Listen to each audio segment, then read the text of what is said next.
Right, hello. So it's an exciting time for the channel. I've had my first viewer request. So thank you to Snehasish Guthgurta, I hope I pronounced that right, for requesting an anatomy video of Killing Me Softly with his song by Roberta Flack. It's a super famous song. It was also covered by the Fugees, which is how I first heard it back in my young whippersnapper days. But it's beautiful and it's quite topical because unfortunately she just recently passed away. So in her honor, let's do this. So what is an anatomy video? So anatomy is sort of more of a biological term. It's like the anatomy of your body is all your different parts of your body. So this will be all the different parts of the song. We tend to call it, like, as musicians, we tend to call it the arrangement or the structure of the song, how it's structured, how it moves from part to part. So without any further ado, I'm going to hold up a sheet and just kind of quickly take you through it so you can see what's what. Now, there's quite a lot, but those are the chords you're going to need. So there's quite a few. I will hold this up at the end. I might even just like film it down on so that you can then pause it and have that to kind of play along with. But what's that? That's 11. That's 11 chords. Okay, fine. We've got a D and a D7, for example. They're both types of Ds in the same way as the A minor 7, there we go, and the A minor, you know, they're both A minors, so they sort of are the same chord, so maybe not quite as many, but they're variations. Now, there are quite a few ways you can play this. I thought long and hard about how to present it, and I think these sound really nice, and they're not too difficult because, of course, this is a beginner's channel. But compared to the chord progressions we've done before, this is quite complicated. So really, if you're unfamiliar with these, what you want to be doing is playing through them and just getting comfortable with playing the chords. I have got a few lessons on how to read chord boxes and so forth, so do click back in the series if you're unsure. Yeah, get comfortable playing the chords and sort of learning how they sound. Okay, so I've outlined here in this section, so starting here, we've got the chorus. I'm sure you're familiar with the word chorus. And this is the order of the chords. So it goes along those 4 lines like that. And so E minor, I've just divided it as a little dividing line before we get to the next chord, and a little dividing line just to kind of help you along. They're called bar lines. I don't think I've covered them in too much detail, but it just helps you separate them in your mind. So you can see the chorus is 4, 8, 12, what was that? 4, 8, 12, 14 chords, is that right? Yeah. The bridge, and this was quite tricky, that's got a quite complicated name. What's it? A minor 7 sus 4? Yeah. I thought long and hard about that chord as well. I'm pretty happy with it. It fits nicely with what's happening in the bridge. Now, a bridge, like a bridge in real life, joins 2 sides of a river, and so the bridge in this case is joining the chorus, there's the bridge, to the verse. And you should be familiar with that word. Now, the verse isn't quite as long, 4, 8, 12. Yep, 12 chords long. And as you might expect, it's a different pattern of chords, ending on this very tasty B7. That's my 7, in case you're confused. Okay. That's essentially what it does. It's got a chorus and a bridge and a verse. I know there's a lot to hold in your mind with this, but if you know all those chords, you would just follow those chord progressions as written out. Once you've learnt how a chorus goes and how the bridge goes, so there's 8 bars. So these are each a bar. Okay, so you're going to do that 8 times. I'll explain that in a little bit more detail.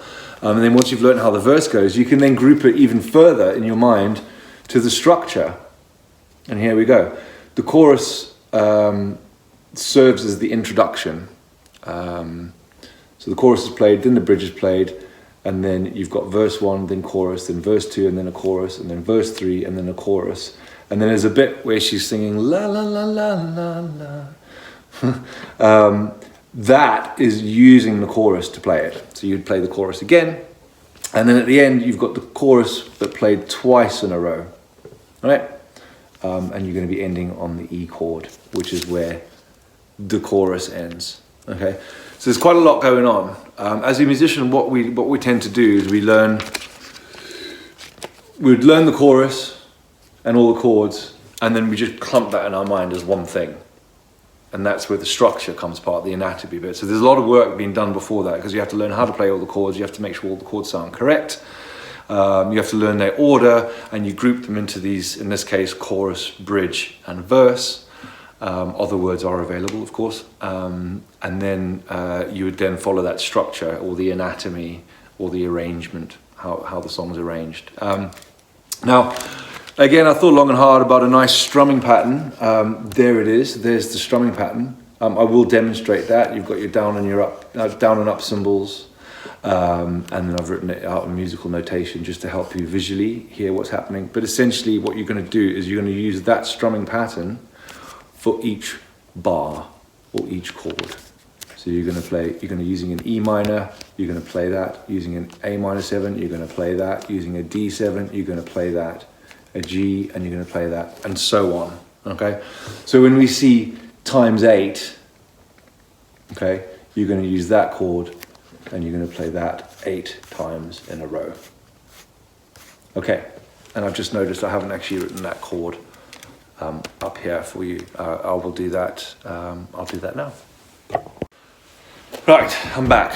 So as promised, there's the chord box for the A minor 7 sus4. Don't worry about the fancy name. One other thing I didn't point out that actually wasn't up here initially was here I've written capo first fret. There is a video coming out about how to use a capo. You've probably seen one before. And by putting that on the first fret, you kind of made the whole guitar sound slightly higher. Now the Fuji's version doesn't have a capo on the first fret.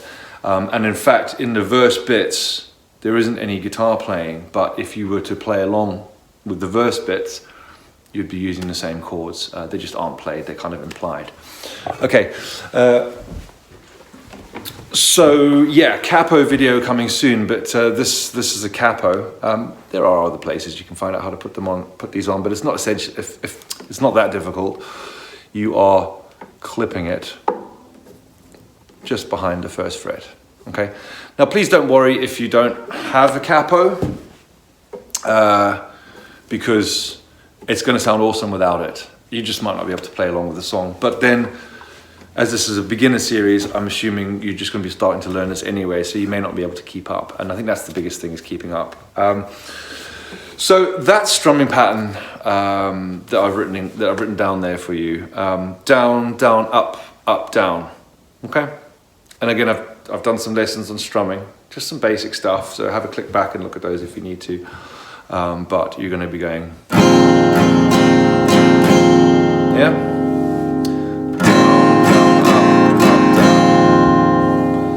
Okay, and that's what you're using the whole time.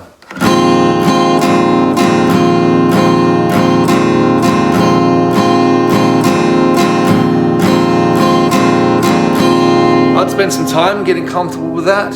You can learn its rhythm.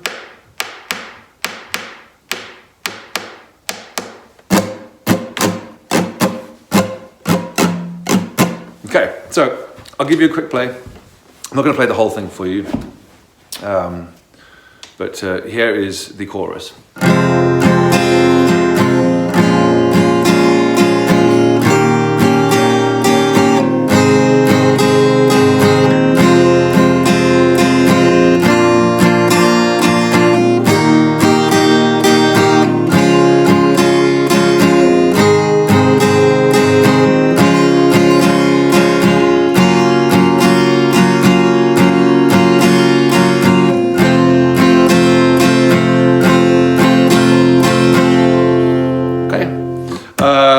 for anyone who's being a little bit pedantic, I know the F major 7 is technically an F major 7 / C sharp, but we can just think of it as an F major 7.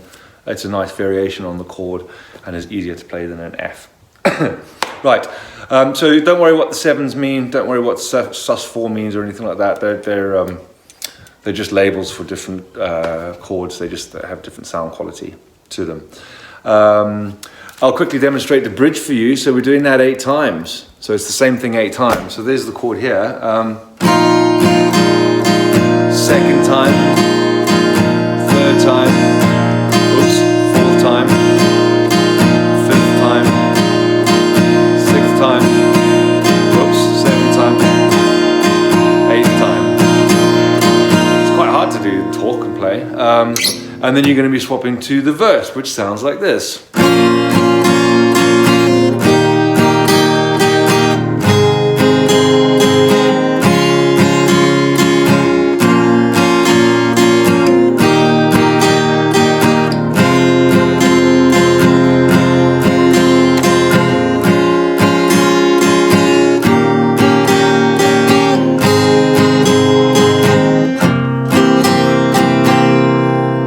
That's a bit of a killer chord to get into.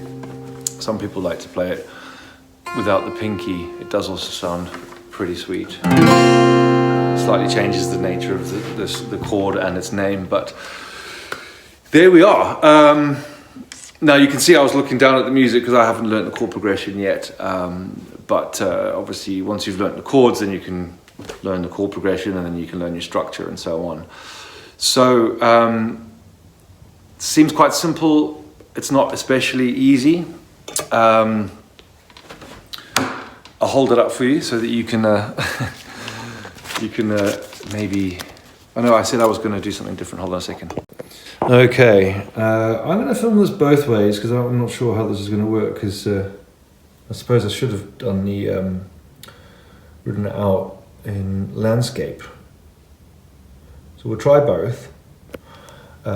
And you should have had plenty of opportunity to pause. Hopefully the resolution's good enough and I've been clear enough with my pencils and stuff that you can just pause this and zoom in as necessary. So yeah, good luck with it. Thank you for the request. That was fun. I hope that made sense. I hope it was nice and clear. For your information, the track that I'm referencing is the official audio track. There's a couple of different versions, there's some live versions and stuff, but it's the official audio of Killing Me Softly with his song by Roberta Flack. And you can tell because it comes straight in with the chorus, which is used as the introduction. It's just straight in. 1, 2, 3, 4, killing me softly. I'm not going to try and sing it for you. So good luck. Any questions and comments down below, and thanks again for the request. All right, cheers, bye.